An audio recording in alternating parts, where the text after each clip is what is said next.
We're going to continue our service now with Seder Kriyat Torah, the service for the reading of the Torah. And we begin, as is our custom, by offering Misha Berach, prayers for healing, for those in our own community of Seacrest who are in need of our prayers for healing, whether they are suffering from emotional, spiritual, or physical illness. And I know that we all are holding close in our hearts and our thoughts those in our community whom we know, who are in need of our prayers for healing, those in our greater community, as well as family and friends. And so if you turn now to page 63, and please join me for Misha Berach, we'll sing together. Misha Berach Avotenu Mekor habracha Limotenu. May the source of strength, who bless the ones before us, help us find the courage to make our lives a blessing, and let us say Amen. Misha Berach Imotenu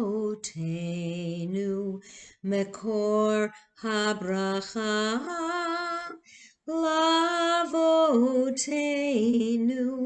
Bless those in need of healing with refuah shlema, the renewal of body, the renewal of spirit, and let us say Amen.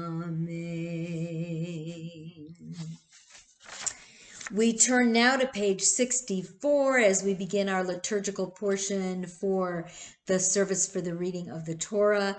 And we start in the middle of the page with Ein Kamocha. Ein Kamocha ve'Elohim Adonai ve'ein kama'asecha malchutecha malchut כל עולמים וממשלתך בכל דור ודור. אדוני מלך, אדוני מלך, אדוני ימלוך לעולם ועד. אדוני עוז לעמו ייתן, אדוני יברך את עמו בשלום. Av harachamim heitiv avirtzonecha et Zion tivnei chomot Yerushalayim tivnei chomot Yerushalayim ki vecha levad batachnu melech el ram v'nisa Adon Olamim, page 65. Ki mitzion tetzei Torah, ki mitzion tetzei Torah, udevar Adonai mirushalayim, Baruch shenatan Torah, Torah, Baruch shenatan Torah, Torah, le'amo Yisrael, b'kidushato. Shema Yisrael, Adonai Eloheinu, Adonai Echad, Echad Eloheinu, Gadol Adonenu, Kadosh Shemo. And on page 67, Al Shlosha Devarim. Al Shlosha Devarim. Al Shlosha Devarim. Al Shlosha Devarim Ha'olam Omed. Al Shlosha Devarim.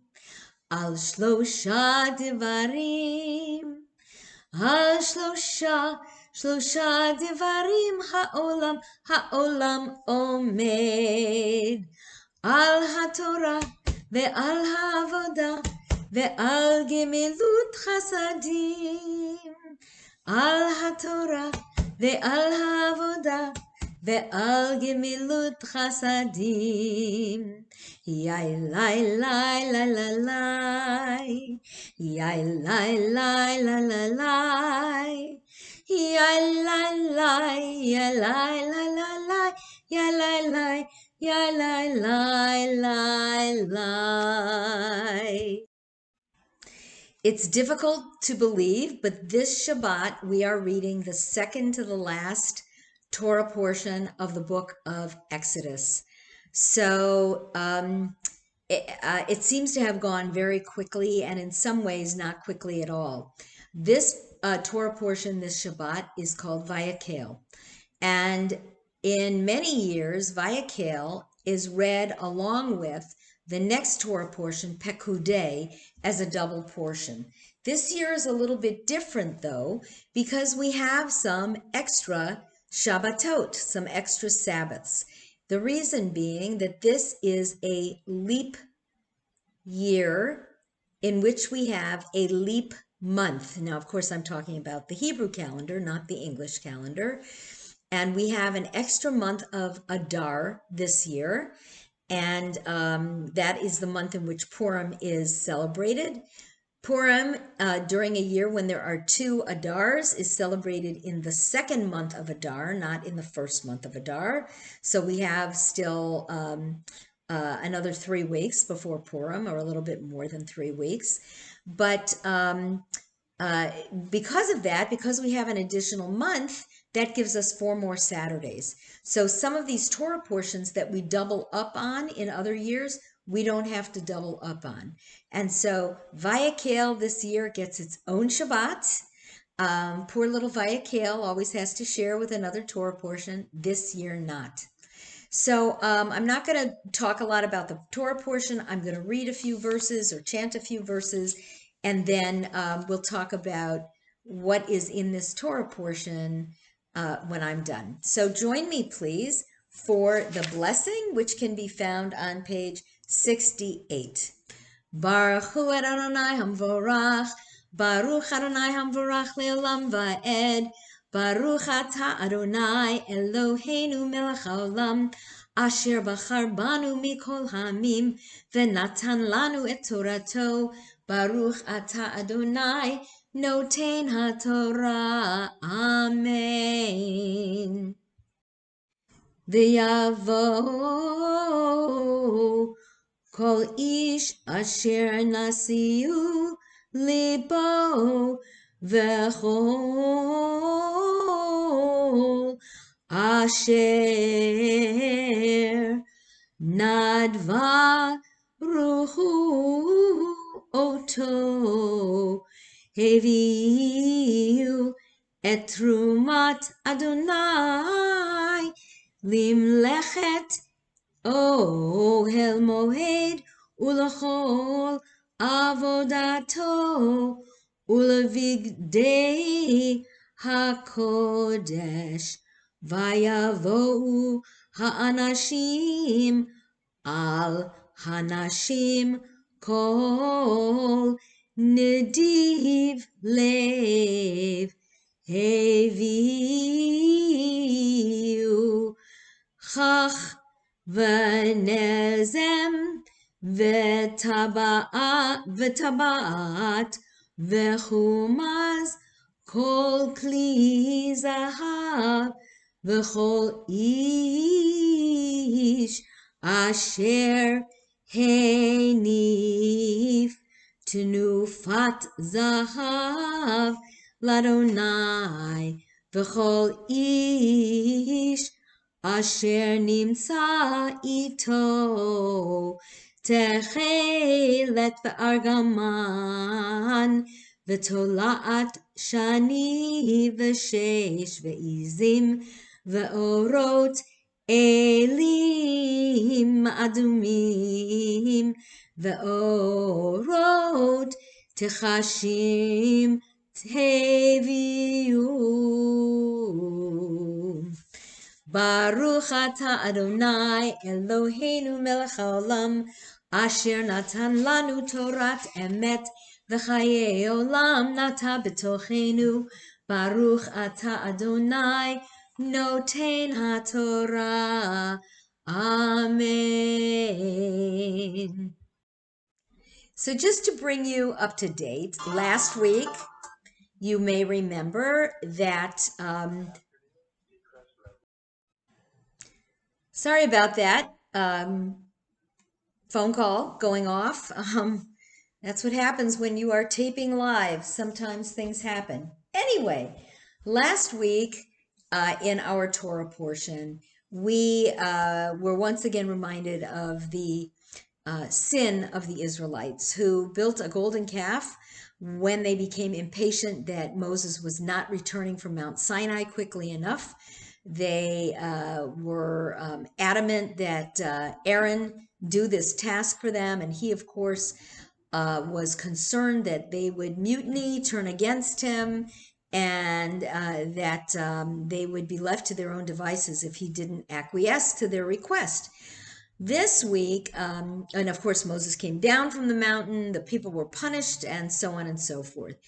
In this week's Torah portion, Vayakel, Moses gathers the Jews together and he relays to them all the details regarding the construction of the tabernacle, the Mishkan, this portable ark that's going to move with them through the desert, and all of its vessels.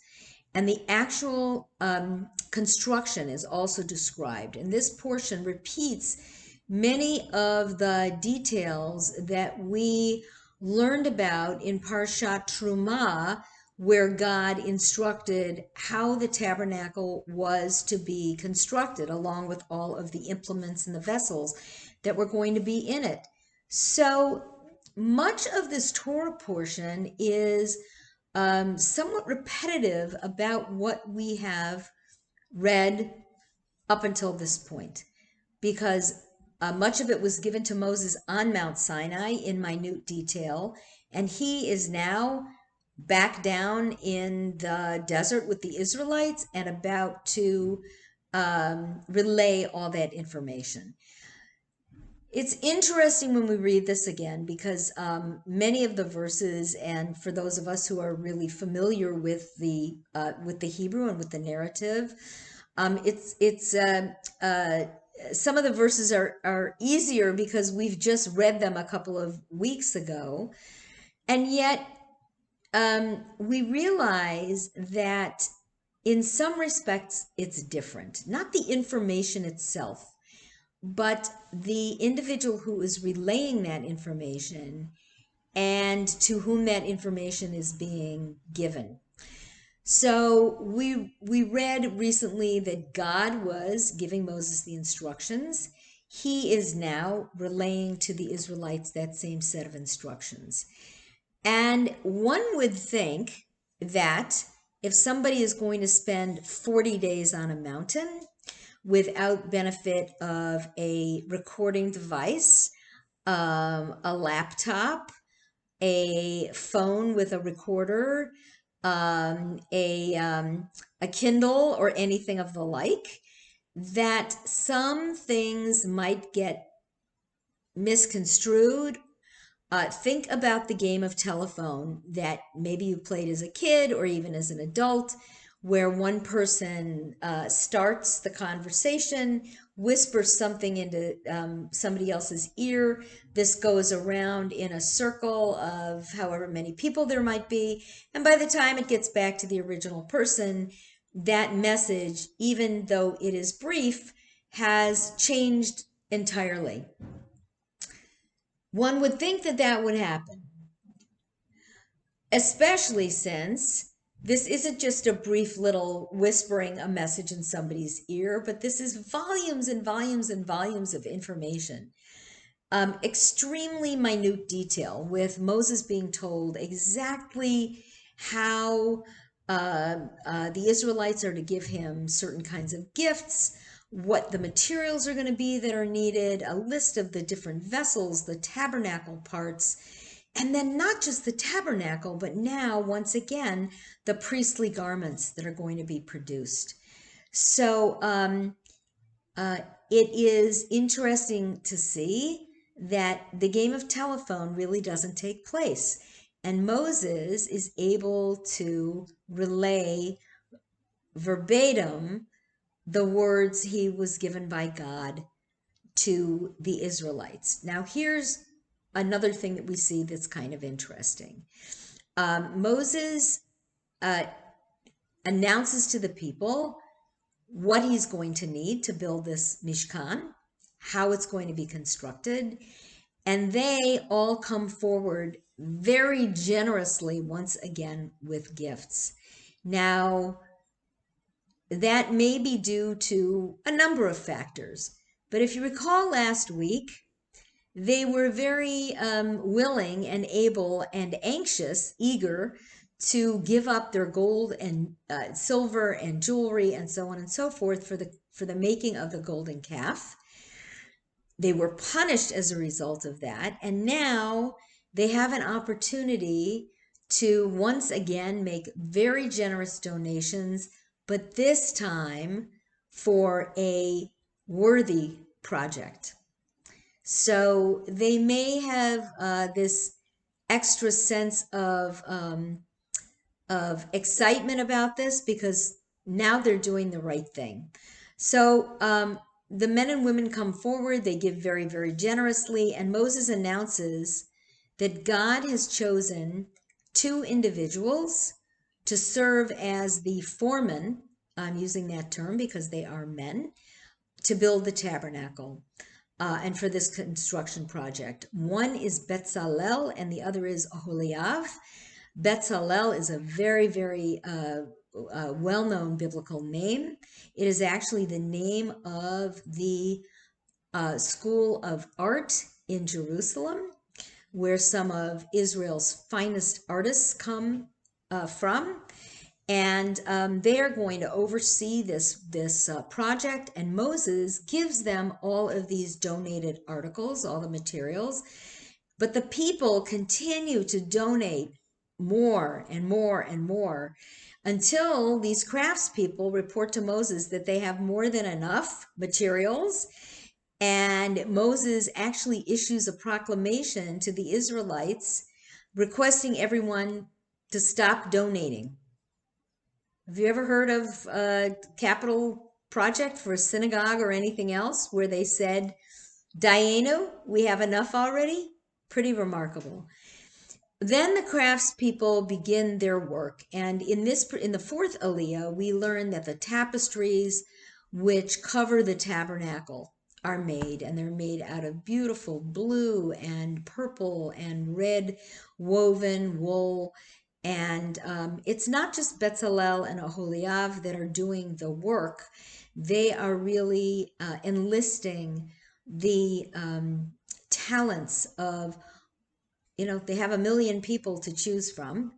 And so there's going to be a few talented people in that group, and they choose from them to create this tabernacle that is going to move through the desert with them on their journeys.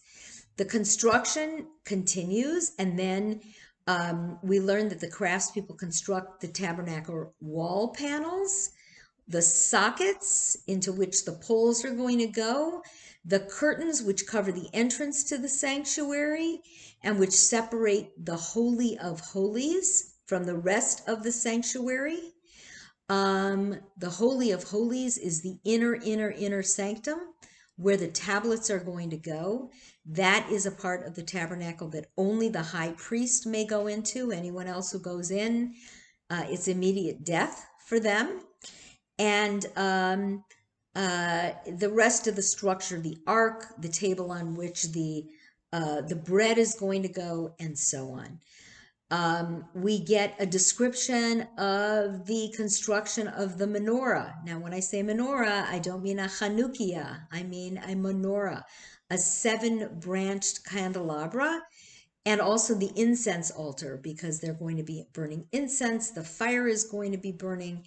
And then finally, the tabernacle's construction is capped off with the construction of an outer altar and a copper washstand where the high priest and the other priests are going to wash their hands and perform various ablutions. There's mesh curtains which surround the whole tabernacle courtyard, because that area is sanctified and you're not just supposed to go in it willy-nilly. It's a special place. And then there are beams in that courtyard, and there are hooks that are anchored into the courtyard. And then normally, or not normally, but in certain years when we have a double parsha, we would go right into Pekudei. Pekudei means an accounting, where Moses actually gives an accounting of all the parts and pieces that go into the tabernacle. There's a census done again. And then we'll talk about what happens at the end of the Torah portion next week. But it is amazing that we've now had 2 or 3 Torah portions in a row in which the minutia is evident. So why all the detail? Why all the detail? I think if we look at it, that we could probably find many reasons, but the one that I think is most apparent is the fact that this isn't just any old structure. This is a dwelling in which God's presence is going to reside. And so we are not looking at a cardboard box or a tent or a sukkah or a makeshift structure. We are looking at something that has to be constructed with utmost intention, integrity, and thought. Because this is God, what God has commanded. Va'asuli mikdash v'shachanti b'tocham. You will build me a sanctuary, and I will dwell among you. So this is putting in the best upgrades that one can put in. As far as the description of the clothing of the priest and the high priest and the other priests, that too is in excruciatingly minute detail. And the reason is that these are the people who are going to be directly serving God in God's house. And when you think about royalty of any kind, their servants and butlers don't show up in cutoffs and t-shirts. They show up dressed for the part. So this particular Torah portion has been used often by rabbis when they are meeting with bar and bat mitzvah families several years before the kid is going to start the process of training for a bar or bat mitzvah. And often the conversation is, what do you wear? I don't know about you who are watching this, but I have been to many b'nai mitzvah where one could say that the clothing of the bar or bat mitzvah kid, predominantly the girls and the families, are not what I would call necessarily appropriate for Shabbat and appropriate for the bima. And these are people who are going up on the bima, because very often they will have an aliyah to the Torah, they pass the Torah, and so on. And so a discussion is held with these families. There is no such thing as anymore as saying, here's the dress code. Usually isn't so much of a problem for the boys, because very often they are getting their first suit, the bar mitzvah suit. And so we know that they're going to be dressed in a suit and a shirt and a tie. Sometimes they'll come with sneakers on. But the girls, we often have had to monitor the clothing. And so we will point to these Torah portions, particularly Truma and Pekudei, because they are emblematic of what we mean when we say clothes make the person. That you're not just entering a neighborhood movie theater or a mall or your friend's home, but this is a house of God. A synagogue is a structure in which prayer takes place and where God's presence dwells. And so there is definitely something to be said for making sure that you are dressed appropriately. Can we, as rabbis or clergy or leaders within the Jewish community, mandate a dress code? No. I can't tell you folks what to wear on a Shabbat morning when you come to services. I'm just happy you're there. But there is a different feeling when you are wearing something special because it's a special day versus the same old outfit, a pair of jeans, that sort of thing. So I think there's a lot to be learned from Parashat Vayakhel in terms of the meticulousness with which the Mishkan is going to be constructed, the hand picking of the artists who are going to oversee the project, and the specificity of the materials that are used and how it is constructed. So I think there are some beautiful lessons in here for all of us about how we approach buildings, structures that in which spiritual life takes place. My 2 shekels. We're going to continue our service now on page 77 as we start our concluding prayers. First with Aleinu, page 77.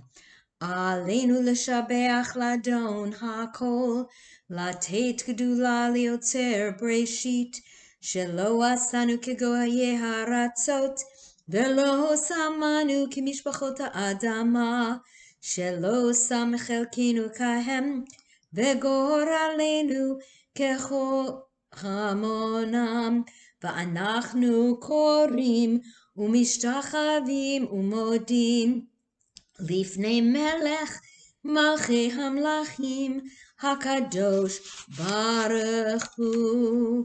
Page 79. ונאמר והיה אדוני למלך על כל הארץ ביום ההוא יהיה אדוני אחד ושמו אחד. Page 80. Page 80. Our thoughts turn now to those who are no longer among us, those whom we have loved and lost, those whose lives we miss deeply, and those who blessed our own lives with their presence. We are thinking at this time of 3 of our own residents at Seacrest, Lillian Wasserman, for whom we are about to end the period of Shloshim, the first 30 days of remembrance, Adele Bernstein, and Marjorie Grossman. And Zichronam Livracha, may all of their names be for a blessing. Let's read together on page 80. To everything there is a season, a time for everything under the sun, a time to be born and a time to die, a time to laugh and a time to cry, a time to dance and a time to mourn, a time to seek and a time to let go. This is the time we remember those who gave meaning to our lives, and this is the time we remember the bonds that tied us together, the love that we shared, and the memories that remain with us still. And so as one community, we remember these 3 lovely ladies, along with those whom we hold dear in our own hearts, whom we have lost, as we recite Kaddish Yatom, the Mourner's Kaddish, pages 82 and 83. Yitzkadal v'yitzkadash shemei Rabbah, be'alma divrach hirutei v'yamlich malchutei, b'chayechon u'v'yomechon u'v'chaye d'chol beit Yisrael, ba'agala u'v'zman kariv yimru. Amen. Yehei shmei Rabbah mavorach le'olam u'lamei almaya. Yitbarach v'yishtabach v'yitzba'ar v'yitromam v'yitnaseh. v'yitadar, v'yitale, v'yitalal, shemei dekudasha b'richu, la'ela min kol birchata v'shirata, tushbechata v'nechamata, da'amiran be'alma v'yimru. Amen. Yehei shlama rabba min shemaya v'chaim, aleinu ve'al kol Yisrael v'yimru. Amen. Oseh shalom bimromav, hu yaseh shalom. Aleinu ve'al kol Yisrael, ve'al kol yoshvei tevel, v'yimru. Amen. May God, who makes peace in the high holy places, bring peace upon us and upon all. And together let us say, Amen. So a couple of brief announcements. I'm very excited because this is the last time, God willing, you're going to see me in a YouTube service. We are going back to live services next Shabbat. So, of course, the dining rooms have opened. We're already doing live blessings on Friday evenings. And I apologize that I missed last week, but I had an out-of-town commitment that had been planned months and months ago. But I will be here from here on out on Friday nights, God willing. And this will be the last Shabbat morning that you're going to see me on SVTV. And hopefully from here on out, only live services. Don't forget, they begin on Saturday, March 5th. You will have to wear masks. And that's whether I'm here, whether Cantor Kathy is here, whether Cantor Mark is here, whether there's another guest person leading services. Masks are still required. We will be able to wear our won't have to wear N95s or KN95s anymore. You'll be able to wear a surgical mask, which of course is much more comfortable, but you are still going to have to wear it over your nose and your mouth and not down on your chin. Okay? And I'm looking forward to being back live in the synagogue. So that is great. The other thing I want to let you know is that over the next few weeks, there's some special programs coming up. First and foremost, on the evening of March 1st, which is Tuesday night, there will be a special showing at 6:30 p.m. in the synagogue.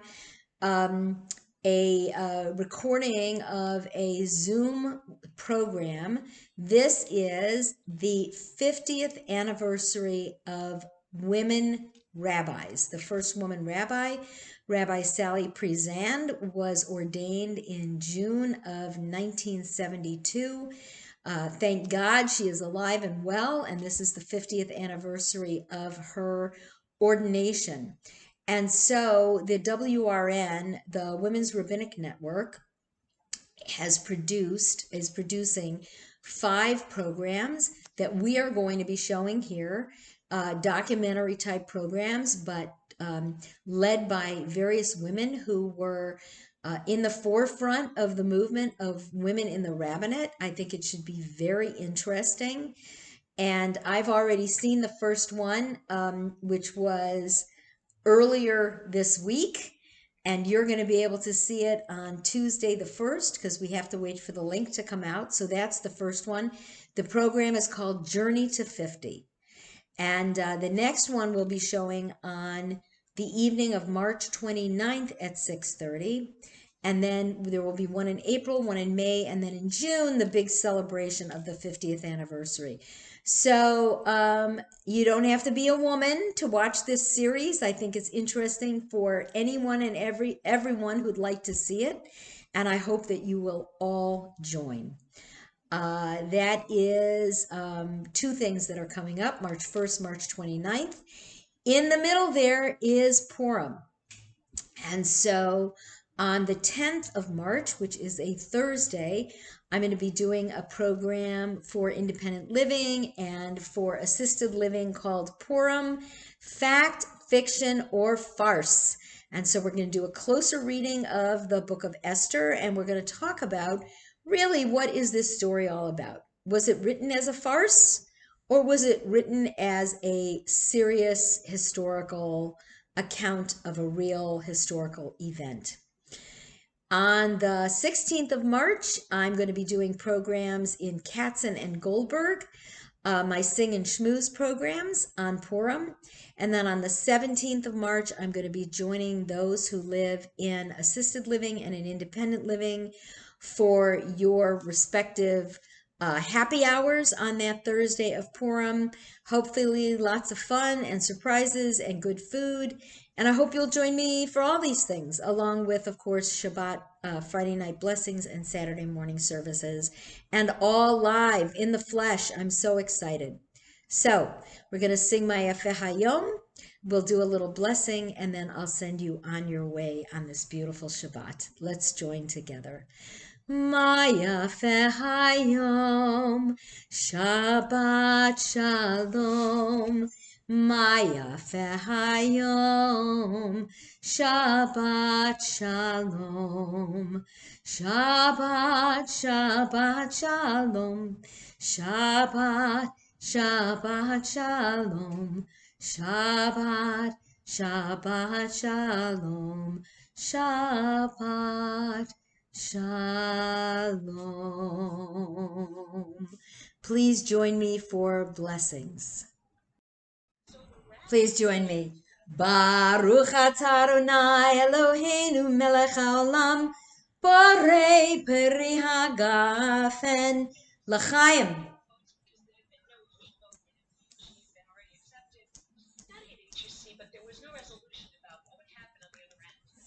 And we join together in Motzi.